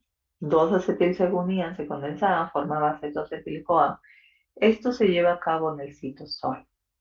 Entonces ahí la enzima que participaba luego era la hidroximetilglutaricoa sintasa y es citosólica. Y la que nosotros hemos utilizado para la formación de cuerpos cetónicos, allí necesitamos de la enzima mitocondrial, ¿no? Es distinta. Entonces, bueno, ya dijimos que a este nivel, sobre esta enzima, la hidroximetilglutaricoa reductasa es que se va a dar el punto de control de síntesis del colesterol. Entonces ya aprendimos cómo es que se forma el mevalonato, ¿cierto? El mevalonato. Entonces, ahora vamos a ver cómo es que se forman las unidades de isoprenoides.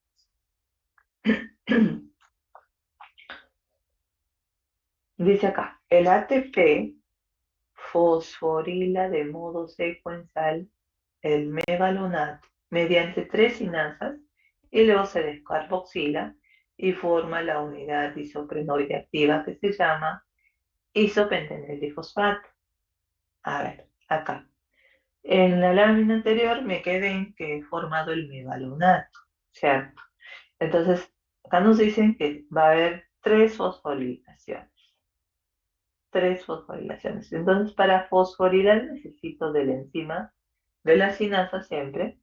En este caso, el mevalonato sinasa o mevalonato requiere de ATP, ¿verdad? Ahí está.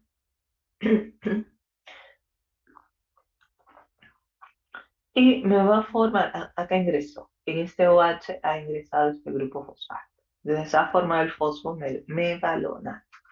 Otra sinasa va a ingresar esta vez para poder fosforilar la estructura anterior e ingresa el grupo fosfato por acá. ¿Ok?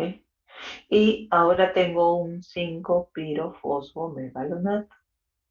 Dos fosforilaciones han sucedido.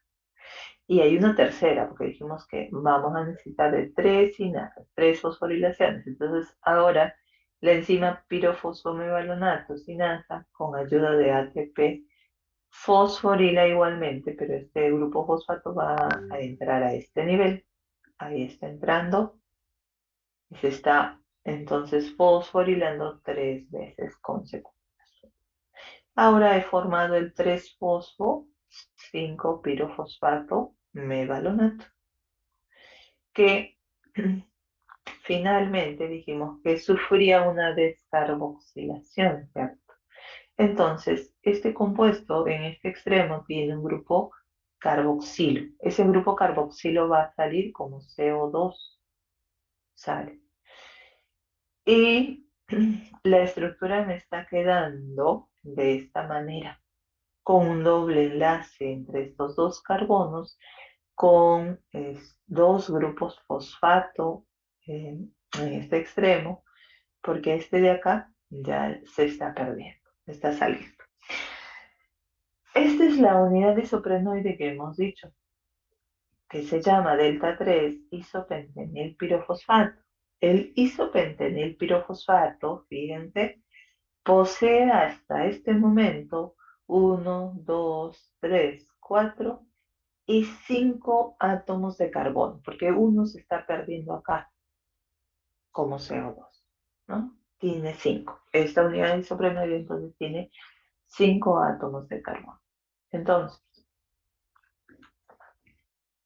formadas las unidades isoprenoides, decíamos que luego se deben condensar 6 de estas unidades para formar escualeno. Entonces vamos a ver ahora qué sucede. Dice, ese isopentenil pirofosfato debe ser isomerizado mediante el desplazamiento del doble enlace para formar dimetilalil pirofosfato. A ver, eso se ve acá. El isopentenil, yo dije que tenía un doble enlace en estos dos carbonos, ¿no? Entonces acá voy a requerir de una isomerasa, y la enzima se llama isopentenil pirofosfato isomerasa, que va a cambiar el doble enlace, decíamos, ¿no? Ahora lo está colocando entre estos dos carbonos. La estructura ahora se llama dimetilalil pirofosfato, que sigue teniendo 5 átomos de carbono. Luego nos menciona acá que se va a condensar con otra molécula de isopentenil difosfato para formar geranil difosfato, que ya tendría 10 carbonos. Entonces, lo que formé, que es el dimetilalil pirofosfato, se une al isopentenil pirofosfato, la anterior, ambos con 5 átomos de carbono. Esa condensación, esa unión, va a ser posible gracias a la enzima cispreniltransferasa, sacando dos grupos fosfatos, sale, y se unen estos dos carbonos. Entonces tengo acá una estructura con 10 átomos de carbono que se llama geranil y que sigue unida a los grupos fosfatos. Geranil, pirofosfato o difosfato, es lo mismo.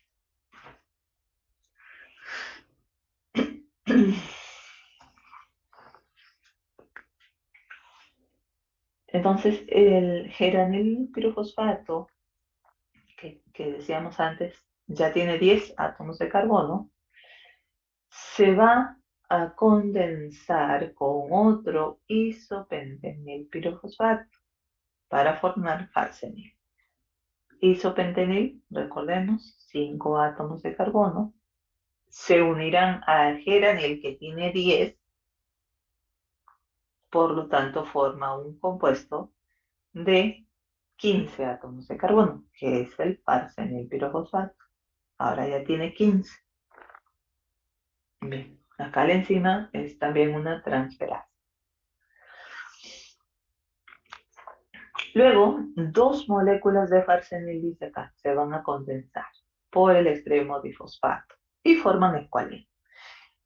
Farsenil de 15 con farsenil pirofosfato de 15 se condensan, salen sus dos grupos fosfato, de uno de cada uno, dos pirofosfatos.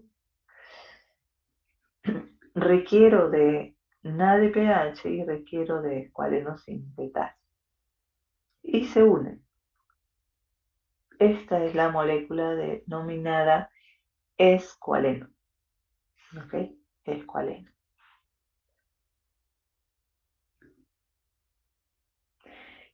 Luego dice que ese escualeno se tiene que ciclar y dar lugar al lanosterol. Vamos a ver. ¿Ves? Este escualeno que hace rato lo veíamos como que medio lineal, ahora ya como que está más recogido y que se está ya observando la figura de ese colesterol, ¿no? Ya se está asemejando. Entonces, ¿qué va a suceder acá? ¿Cómo el escualeno termina en lanosterol? Dice, el escualeno puede plegarse y antes de que se cierre el anillo, ¿no? Acá ya lo hemos plegado, pero antes de que se cierre una oxidasa de función mixta en el retículo endoplasmático, la escualeno monooxigenasa convierte el escualeno en escualeno 2,3-epóxido. Ajá.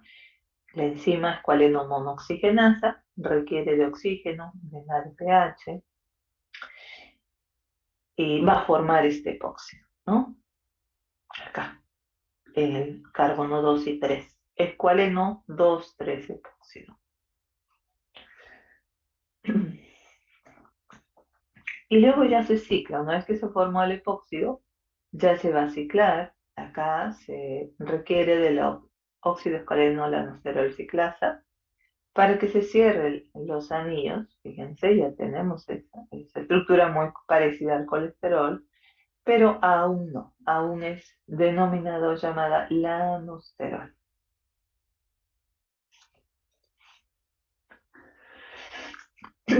Ya finalmente formado ese lanosterol tenemos que formar el colesterol. Entonces, la formación de ese colesterol, aparte de ese lanosterol, ya se va a dar en el retículo endoplasmático. Todo lo anterior que hemos visto lo hemos visto en el citosol. Ahora está sucediendo en el retículo endoplasmático. Entonces, ¿qué va a suceder acá? Es que dos grupos metilos, los grupos metilos, perdón, que están en el carbono 14 y carbono 4. A ver, acá está. Carbono 14, un grupo metilo. Carbono 4, dos grupos metilos. Entonces se van a eliminar esos grupos metilos para formar 14 de metilanosterol primero y luego para formar simosterol. Acá está el simosterol. ¿Qué ha sucedido? Primero, para que el anosterol pase a 14 desmetilanosterol, quiere decir que el grupo metilo del carbono 14 ha salido, ¿cierto? Y ese carbono o ese grupo metilo está saliendo como ácido fórmico, como vemos acá. De 14 desmetil para convertirse en simosterol, tiene que perderse los grupos metilos que están en el carbono 4. Ya no están acá. Ya no están. Entonces esos carbonos van a salir como dos moléculas de CO2. Para ello es requerido de oxígeno y nada de pH también. Simosterol. Ahora estamos en simosterol entonces. Ese simosterol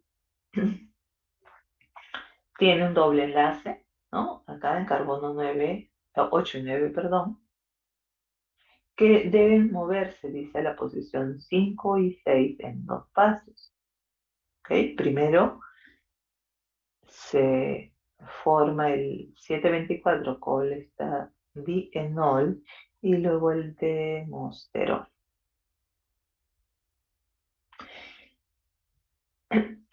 Y finalmente, la cadena lateral dice que se reduce. ¿Qué quiere decir? Que este doble enlace que tiene acá en el carbono 24 se va a reducir por la 24 reductasa a un enlace simple.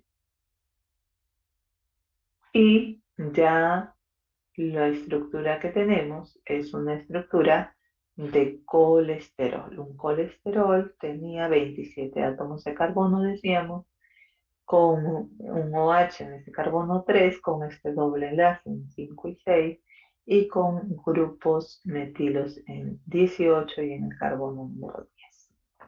Y esta cadena alifática, hidrocarbonato, ¿no? Así era la estructura que iniciamos a ver.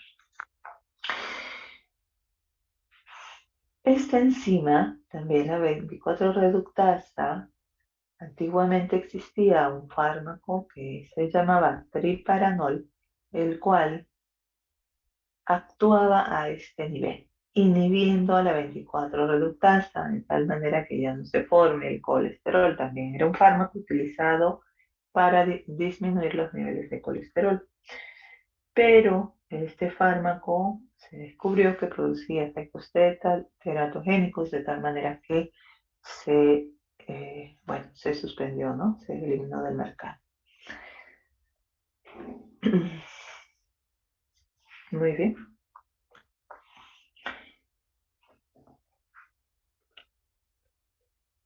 Vamos a hablar ahora de la regulación de la concentración intracelular del colesterol. O sea, ¿Qué factores influyen para que mi nivel de colesterol aumente su concentración o disminuye esa concentración de este colesterol libre, ¿no? Del colesterol libre estamos hablando. Entonces,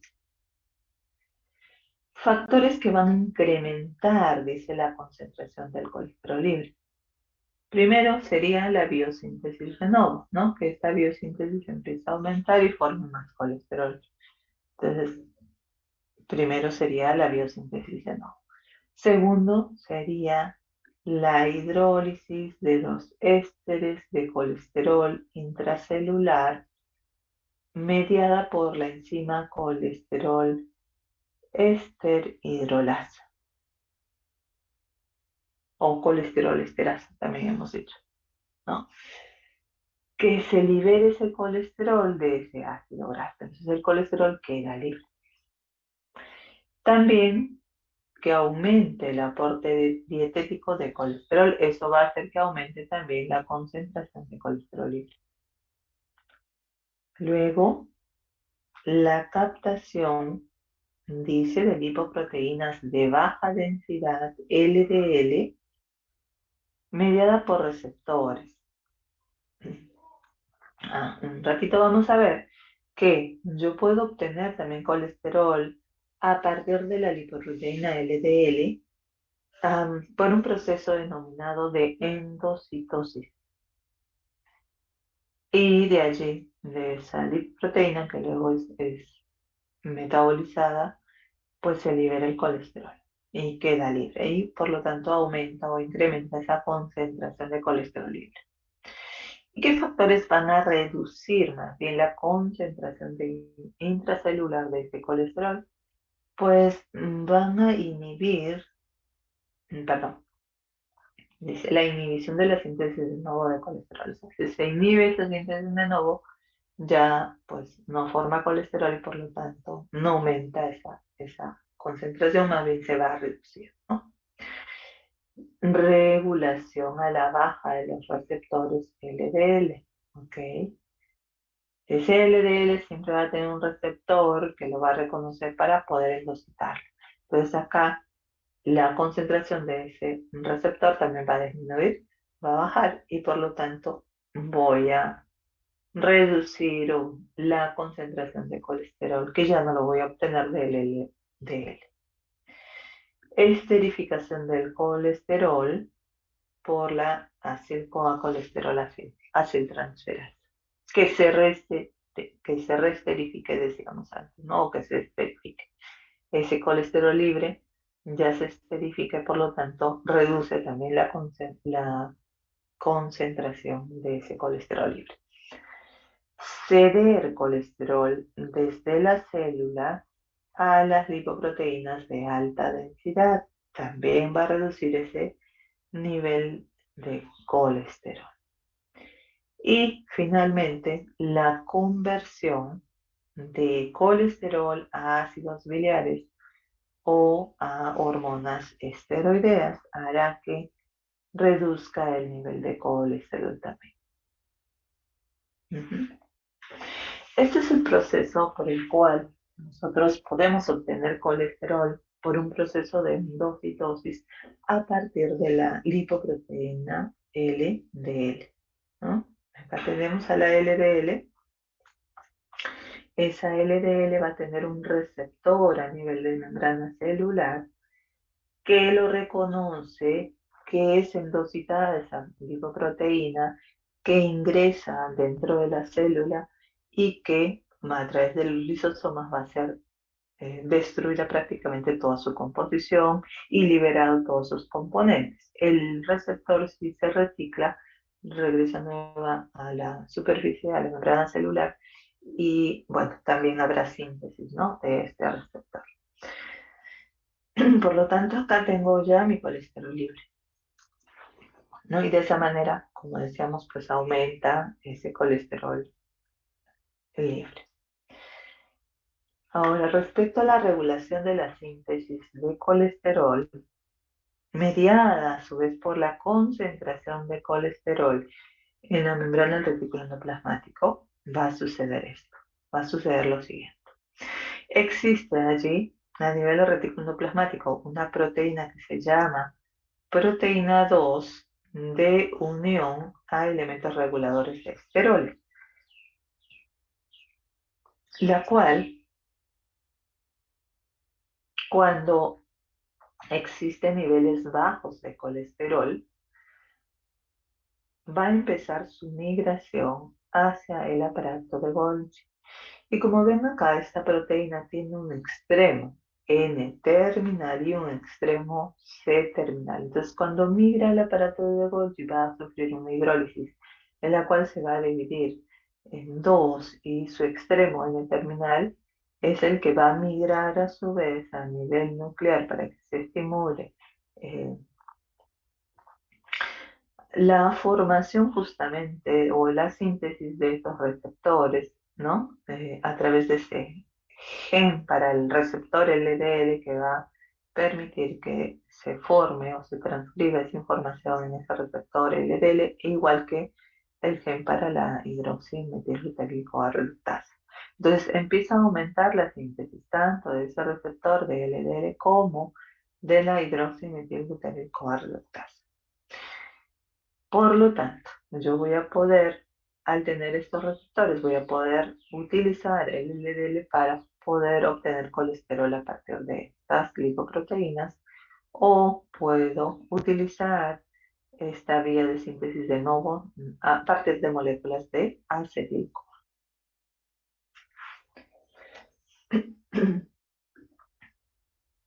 También habíamos visto ya que sobre esta enzima, la hidroximetilglutarico reductasa, eh, y se iba a regular esta síntesis de colesterol, ¿no? Entonces, cuando existe niveles altos de colesterol, habíamos dicho que esta enzima iba a ser inhibida por retroalimentación. Entonces, aumenta el colesterol, se inhibe esta reductasa. Ese aumento de colesterol también va a inhibir la formación de esos receptores de LDL. Y entonces ya no voy a obtener a partir del LDL colesterol. A su vez, ese aumento de colesterol va a estimular a la acetilcolesterol acetiltransferasa para que el colesterol se esterifique y de esa manera pues disminuye los niveles de colesterol. También a nivel hormonal, estas hormonas van a inhibir o activar a esta enzima hidroximetilglutarico reductasa. Si es que estamos en un estado de buena alimentación, un estado postprandial en la cual la insulina es secretada, entonces la insulina lo que va a hacer es activar a esta enzima, a la hidroximetilglutarico reductasa. Y al contrario, pues cuando estamos en un proceso de ayuno o baja alimentación en la cual la hormona secretada es el glucagón, ¿cierto? El cortisol también, pueden inhibir a esta enzima o van a inhibir a esta enzima. Por lo tanto, ya no se dará este proceso de síntesis de colesterol, ¿no? Acá más bien necesita energía. Necesito de esas moléculas de acetil-CoA o de esas pocas moléculas de acetil-CoA para obtener energía.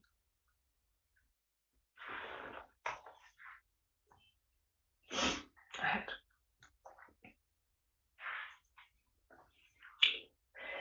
¿Ok? ¿Cómo es que se da este proceso de regulación mediado por las hormonas? Es una regulación por modificación covalente, nos dice acá, y se va a dar de la siguiente manera. El, el glucagón lo que hace es inhibir a la hidroximetilglutarico reductasa, decíamos, ¿no? ¿Y cómo se va a dar este proceso? Porque justamente el glucagón lo que va a hacer es activar a la proteína sinasa. Y por lo tanto, esta proteína sinasa AMP activa dice, va a fosforilar a la hidroximetilglutaricoa reductasa. Con ayuda de ATP lo va a fosforilar. Y para que esta proteína sinasa AMP esté activa a su vez, tendrá que volverse activa también por un proceso de fosforilación mediado por esta otra enzima, proteína sinasa AMP activa, que también utiliza ATP para fosforilarla y a su vez esta fosforilada a la reductasa. En su estado fosforilado, esta enzima es inactiva, entonces el proceso de síntesis se inhibe, por lo tanto. Y al contrario, ¿no? Cuando estamos en un estado de buena alimentación, en el cual la hormona que se secreta es la insulina a su vez activa a la fosfatasa, la cual va a defosforilar a esta enzima y al defosforilarla la vuelve activa y por lo tanto va a dar este proceso de síntesis del colesterol. Bien, finalmente, para poder eliminar ese colesterol de mi organismo, yo no puedo realizar o metabolizar esa parte esteroidea de ese colesterol, como se observa, ¿no? Hemos visto para los carbohidratos, por ejemplo, que entran a hacer ciclo de Krebs y terminan eliminando CO2 y agua. Acá no lo voy a poder hacer. Entonces, para que yo pueda eliminar el colesterol de mi organismo, solamente lo voy a poder eliminar sintetizando a partir de otros compuestos. Y dentro de ellos yo sé que voy a utilizar colesterol para formar ácidos biliares y luego ya se elimina por el intestino, ¿no? Esos ácidos biliares, entonces, y sus sales conjugadas, se van a sintetizar a partir de colesterol, se van a almacenar en la vesícula biliar y luego se descargan al intestino cuando estamos ingiriendo alimentos, ¿no? Para que ayuden en esa digestión. Pero además que se convierte ese colesterol en ácidos biliares, sabemos que también se van a utilizar para formar las hormonas esteroideas, ¿verdad?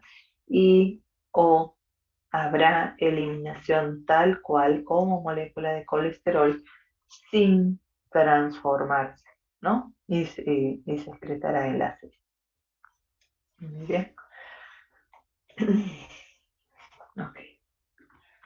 Entonces vamos a ver cómo es que se forman esas sales biliares, ¿no? Cómo es que se convierte primero en ácidos biliares y luego cómo se conjugan y se forman esas sales biliares. A ver, tenemos acá el colesterol. Esta es la estructura del colesterol. Y de este colesterol es que yo voy a llegar a formar estos ácidos biliares. Son dos los ácidos biliares. Es el ácido cólico y el ácido N-desoxicólico. Pero estas estructuras van a poseer 24 átomos de carbono. Y el colesterol dije yo que tiene 27, ¿verdad? Entonces por ahí que va a haber pérdida de 3 carbonos también.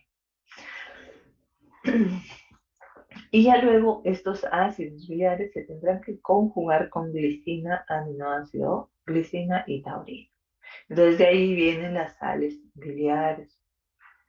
En este caso, si se conjuga la glicina, el ácido cólico con la glicina, se forma el glicocólico. Si fuera la taurina, el taurocólico. Y así, vamos a ver también para el queno desoxicólico. Entonces, finalmente yo voy a tener los siguientes ácidos biliares. Los denominados ácidos biliares primarios que principalmente se sintetizan en el hígado. Y los ácidos biliares secundarios que van a sintetizarse en el intestino. Son 4 los ácidos biliares primarios, los conjugados con ese ácido, con ese aminoácido glicina y la taurina, ¿no? Ya habíamos visto y dicho que se forma el glicocólico y el taurocólico. Igual, si se conjuga con el queno desoxicólico, forma el glicoqueno desoxicólico y el ácido tauroqueno desoxicólico. Los cuatro son ácidos biliares primarios, que luego cuando son descargados y eliminados conjuntamente con la bilis, llegan al intestino, y en el intestino las enzimas bacterianas convierten a estos dos ácidos biliares en desoxicólico y convierten a estos dos en litocólico. ¿Ok? Entonces, los ácidos biliares secundarios son formados en el intestino.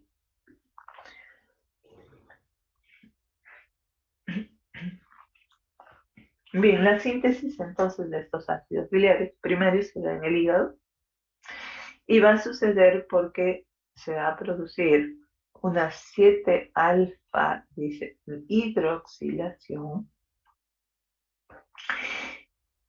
Por lo tanto, allí voy a requerir de la 7-alfa hidroxilasa, se llama colesterol 7-alfa hidroxilasa, una enzima microsómica, que lo que está haciendo es incorporar un grupo OH en este carbono 7, ¿no? Acá está, un OH, y se forma el 7-hidroxicolesterol. Entonces, sobre esta enzima también es un punto de regulación de síntesis de estos ácidos biliares, de tal manera que el aumento de colesterol promueve o activa su actividad, la actividad de esta enzima, y al contrario, cuando hay mucha concentración de ácidos biliares, se inhibe esta enzima y ya no se sintetizará más. También que existe en el paciente deficiencia de vitamina C, ya que requiere esta enzima de vitamina C para que pueda actuar, entonces se va a inhibir la actividad de esta enzima también.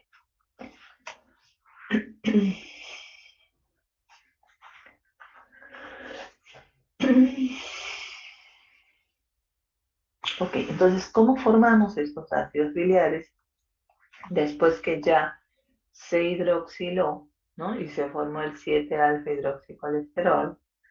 Ahora vamos a, por un lado, obtener el colil-CoA, dice acá, el ácido cólico, pero unida a la coenzima A, y el queno desoxicolil-CoA. ¿Qué ha sucedido? Por este lado, he requerido de una enzima, la 12-alfa hidroxilasa. ¿Qué ha hecho la 12-alfa hidroxilasa?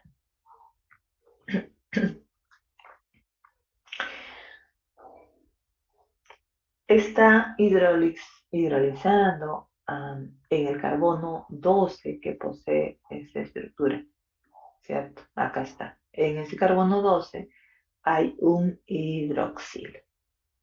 ¿Qué más está sucediendo? Está sucediendo que se está eliminando estos tres carbonos bajo la forma de propionil y unida a la coenzima A. Entonces voy a requerir acá de dos coenzimas A.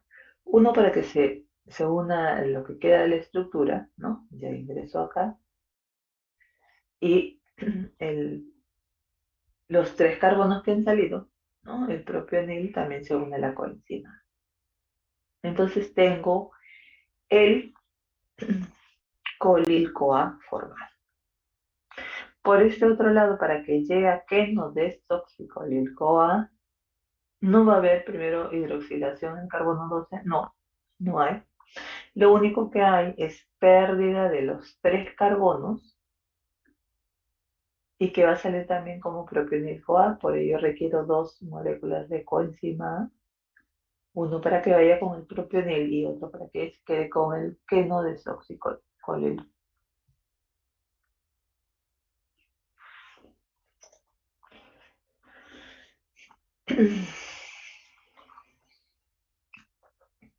Ok, entonces los ácidos biliares primarios se entran a la bilis como conjugados de glicina y taurina. Entonces ahora tiene que darse la conjugación y esa conjugación se van a dar en los peroxisomas hepáticos y que se da en mayor proporción la conjugación con la glicina, ¿no? 3-1 respecto a la taurina. Entonces tengo yo acá el colil-CoA, que se tiene que conjugar con taurina y con glicina. La taurina ingresa desplazando la coenzima A al salir y el ácido táurico entra allí. Entonces he formado el ácido taurocólico o el, sí, pues taurocólico, ya sería. Ácido biliar primario, ¿no? Y si se conjuga con la glicina, igualmente ingresa la glicina, desplaza la coenzima y se va a formar el ácido glicocólico, también ácido biliar primario. Y lo mismo sucede con el queno desoxicólico, ¿no? Se conjuga con la taurina y con la glicina. Y tengo también dos ácidos biliares primarios adicionales.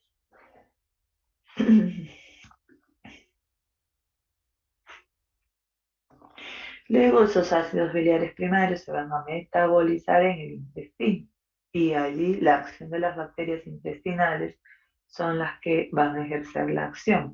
Van a producir una desconjugación y van a producir una 7-alfa deshidroxilación para obtener los ácidos biliares secundarios, desoxicólico y litocólico.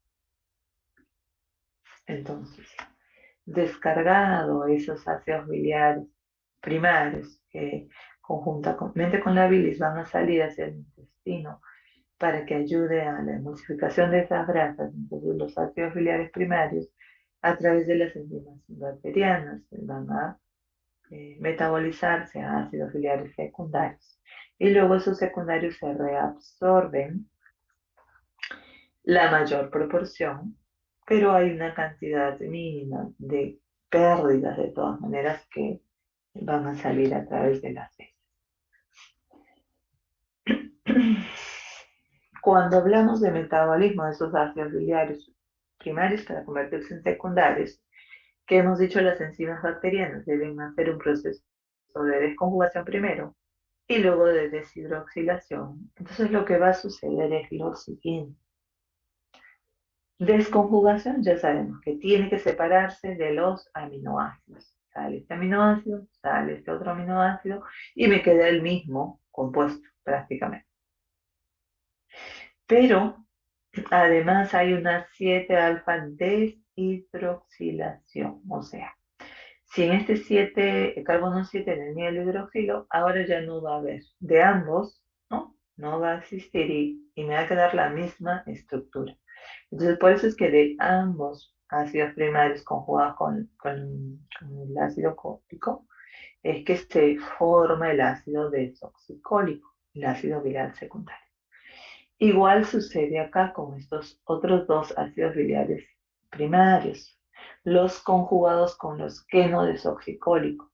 Acá, tauro y glicoquenodesoxicólico también se desconjugan, salen los aminoácidos, se deshidroxila también en este hidroxilo, ya no lo tiene, y termina siendo el ácido litocólico. De ambas estructuras termina en un mismo ácido biliar.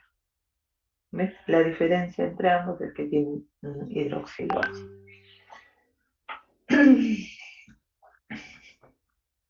Muy bien. Entonces, esos ácidos biliares formados del pool de colesterol que existe ahí en el hígado, ¿no? Normalmente de 3 a 5 gramos de ácidos biliares se forman al día y que luego pues es almacenado en la vesícula biliar y que es descargado cuando hay consumo de sus alimentos. Eh, Esos ácidos biliares que han sido descargados llegan al intestino y son metabolizados a ácidos biliares secundarios, decíamos, se reabsorben a nivel del ileum en una mayor proporción, dice acá un 98-99% según el Harper, y por circulación enterohepática es que regresan nuevamente al hígado. Por lo tanto, la diferencia, ¿no? Que será un 1%, 2%, es que tenemos de pérdidas de esos ácidos biliares, aproximadamente 0,4 gramos por día. El colesterol también es descargado a nivel del intestino y es eliminado, ¿no? Como colesterol a través de las heces. Al día alrededor de 0,6 gramos de colesterol.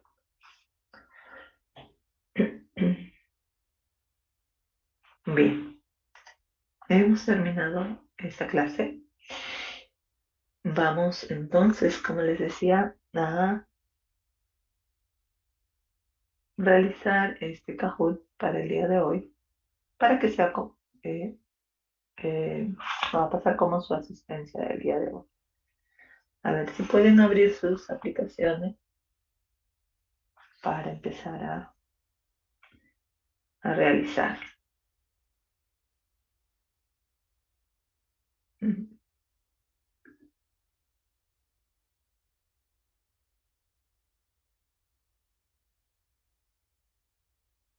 A ver, ese es el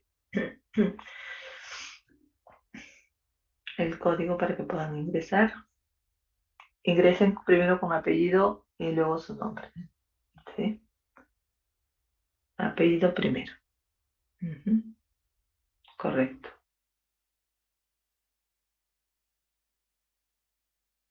Ojo.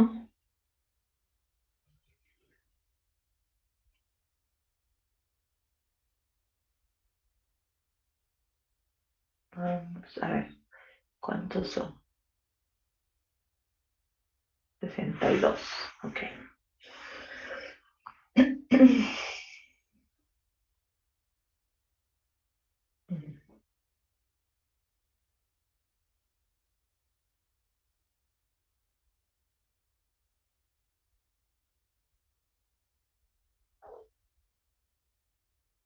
Ok, el 25 aún. A ver, vamos a esperar un poco más.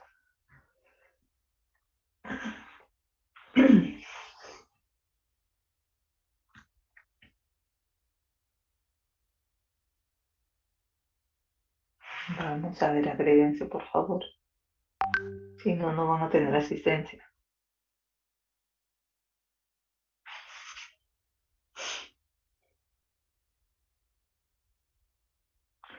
Samira, su apellido, por favor.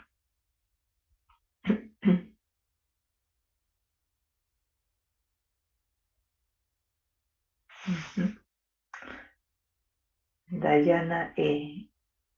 ¿Cuál es su apellido?